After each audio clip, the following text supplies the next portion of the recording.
తాను ఎలాంటి తప్పు చేయలేదన్నారు college university VC doctor Nandakumar Reddy. కావాలనే కొందరు తనపై దుష్ప్రచారం చేశారన్నారు.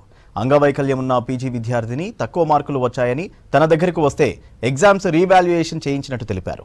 కొన్ని పేపర్లలో మార్కులు వేయకపోవడంతో తక్కువ మార్కులు వచ్చాయని గుర్తించి మార్కులు కలిపాను తప్ప మరే తప్పు చేయలేదన్నారు. ఎలాంటి విచారణకైనా తాను సిద్ధంగా ఉన్నానన్నారు. యూనివర్సిటీ రిజిస్టర్ కాపాడేందుకు ఎన్నో సంస్కరణలు చేశామన్నారు. అయినా గిట్టని వారు తనపై అవాస్తవాలు ప్రచారం చేశారన్నారు. 3 రోజుల కిందే గవర్నర్ సెక్రటరీకి రాజీనామా లేఖ పంపారని తెలిపారు.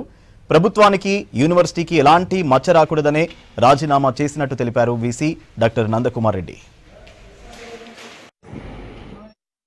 ఈ యూనివర్సిటీ లోపల మాత్రం ఎలాంటి తప్పులు జరగలేదు. ఈ రోజు కూడా గుండె మీద చేసుకుని మేము చెప్పగలము. సో అట్లాంటిది ఏమన్నా విజిలెన్స్లో ఉంటే ఏ విచారణకైనా ఇంతవరకు ఏ విజిలెన్స్ వాళ్ళు నాకు ఏ రిపోర్ట్ చేశారో ఏం చేశారో కూడా నాకు తెలియదు. నన్ను ఎవరు అడగలేదు.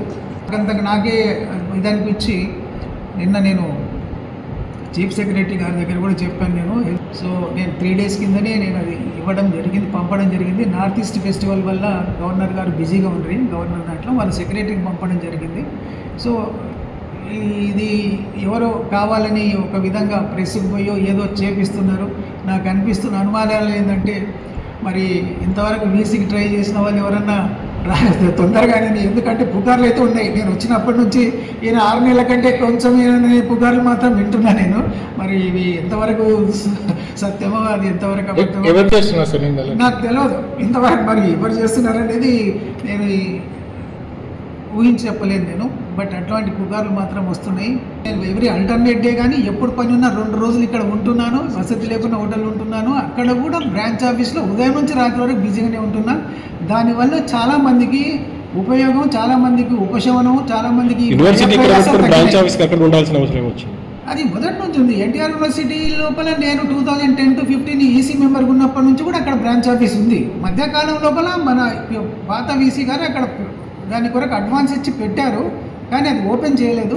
నేను 4 years నుంచి పెండింగ్ ఉన్న దాన్ని ఓపెన్ చేసి అక్కడ కూడా చాలామందికి ఉన్న స్టూడెంట్స్కి కానీ మెడికల్ కాలేజీలకు కానీ హాస్పిటల్కి కానీ అందుబాటులో ఉన్నా. అక్కడ నేను ఒకరోజు ఇక్కడ, ఒకరోజు అది హెల్త్ మినిస్టర్ గారు అప్రూవల్ కూడా ఉంది. మీరు అక్కడ ఒకరోజు ఇక్కడ ఒకరోజు ఉండమని చెప్పేసి అక్కడ బిజీగానే ఉన్నా, ఇక్కడ బిజీగా ఉన్నా. నేను టోటల్గా గౌరవ ముఖ్యమంత్రి గారికి కానీ, రాష్ట్ర ప్రతిష్టకు కానీ, లేక యూనివర్సిటీ ప్రతిష్టకు కానీ అంటే సెక్యూరిటీ గార్డులను తీసేయడం, తర్వాత స్టాఫ్ను కూడా మీరు ఇష్టం వచ్చినట్టు బూతులు తిడతారని ఆరోపణలు ఇవన్నీ సత్యదూరము. ఎవరిని అట్లాంటి ఈ వయసు లోపల నేను ఎవరిని అనాల్సిన అవసరం లేదు. కాకపోతే అటెండెన్స్ కానీ ఇక్కడ మంచిగా స్ట్రిక్ట్, ఎవరి పనులు వాళ్ళు చేయండి. ఇప్పుడు చూడండి, ప్రతిదీ బయటికి లీక్ అవుతూ ఉంది. లోపలికి ఉన్న ప్రతిదీ ఎందుకు కావాలా, మంచిది కావాలి, కానీ ఒక కింది స్థాయి వ్యక్తులు ఆ విధంగా ఇది కావడము అనేది యూనివర్సిటీ రూల్స్ అండ్ ప్రెస్టేజ్ కాపాడడానికి ఉండాలి.